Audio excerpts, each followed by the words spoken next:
shantan su'aalood waa su'aal muhiim ah inaa adigu weydiisid qof aad shukaansanaysid.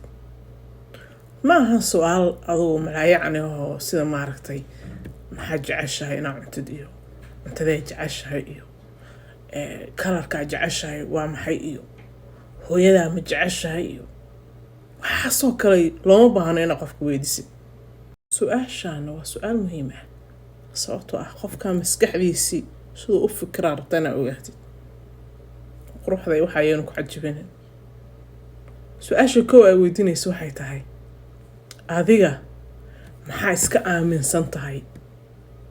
waa muhiim qofka inuu ogaatid wuxuu isaga iska aaminsan yahay, isaga inside of him muxuu iska aaminsan yahay.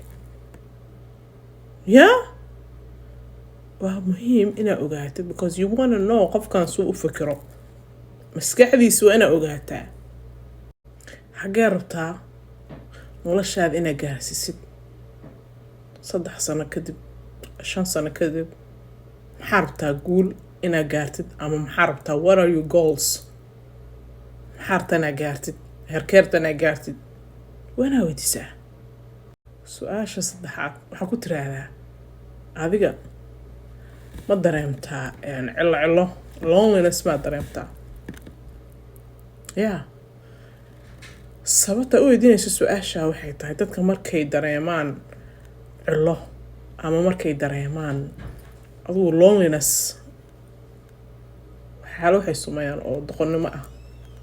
attention bay raadinayaan. waqtigaasi raba inay buuxiyaan. waqtigaa freega ay hayaan bay raba inay buuxiyaan because they're feeling lonely. so wax ay regret garayaan bay sameeyaan. so waa inaad weydiisaa qofkan qof lonely dareemo maa tahay badanaa. su-aasha afraad waxaa weydiisaa nolosha maxaa ka aaminsan tahay. nolosha adiga maxaa ka aaminsan tahay. qofka jawaabtii uu ku siiyo si fiican u dhageyso. su-aalahana iska weydiinaya jawaabta qofka uu ku siinaya si fiican u dhageyso. midda shanaad waxaa ku tiraahdaa 10 sano ka hor iyo maanta noloshaada maxaa iska bedelay.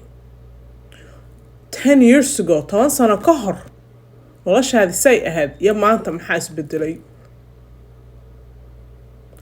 su-aashaas markaa weydiisid qofka jawaabtu ku siiyo baad ka ogaanaysaa maskaxiyan qofkan iyo su u fikiro iyo qofkan qof ma aragtaa wax isku darsan kartiin in kale inuu yahay.